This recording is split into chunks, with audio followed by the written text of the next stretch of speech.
আসসালামু আলাইকুম। খাইতে দিলি বলে শুইতে দিতে হয়, সেরকম একটা কথা হয়েছে আমার। এই যে গতকাল রাতে এই বিড়ালটা আমি ঘরে আনছিলাম, আর আনার পরে সকালে তাকে আমি বাইরে বাইর করে দিছি। বাইরে বাইর করে দেওয়ার পরেও সে আমার রুমে চলে আসছে।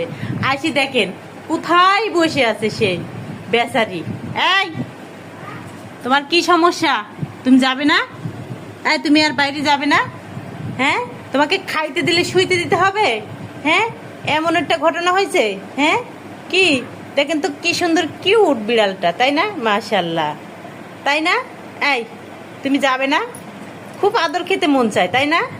এত আদর কোথায় ছিল এতদিন? হ্যাঁ, 4-5 দিন যে জায়গাতে ঘুরছিলাম, আমি ডাকছিলাম আসো নাই, আর আজকে হঠাৎ করে এসে আর যাইতে চাচ্ছ না তুমি। হ্যাঁ, কারণ কি?